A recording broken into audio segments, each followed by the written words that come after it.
Welcome to LawPath's legal education videos. My name is Damon Murdoch and I've been a lawyer here for over 10 years. Today we're going to talk about founders' rights and shareholders' agreements. If you want to know more about shareholders' agreements, see our video on shareholders' agreements. Now, what are founders' rights and when do you use them?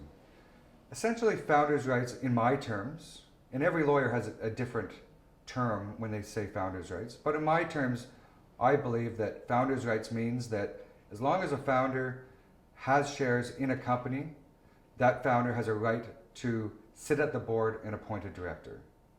And if there's ever going to be a board meeting, that founder always has a right to be there. So the quorum for that meeting must include the founder. Whenever there's a shareholders meeting, that founder also must be present at the shareholders meeting.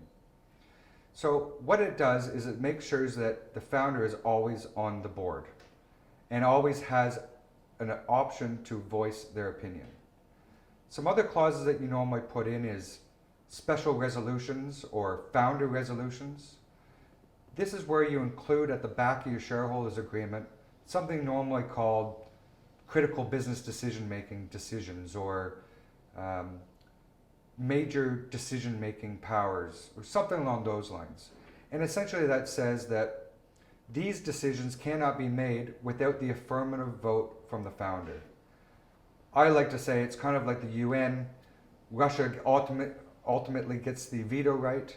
It's very similar. The founder gets the veto right. You can't make a decision, but you can stop a decision from being made.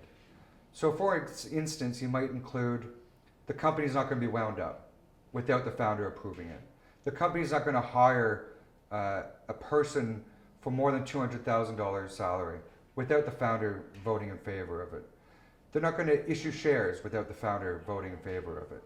These are kind of controls allows the founder to always have an opinion and always be able to control whether the board changes inside, whether more investors come in, certain things like that. And it gives the founder the direction and the power to control the business in the right direction.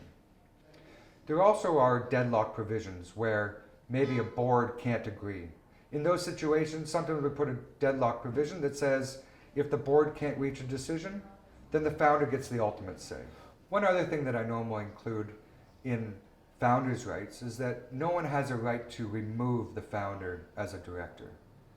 The only one that's allowed to remove the founder as a director is the founder itself. So if you want to talk about founders' rights or find out more information about this, make sure you subscribe to our YouTube channel or visit LawPath's website at www.lawpath.com.au and watch our videos and enjoy. I'll see you next time.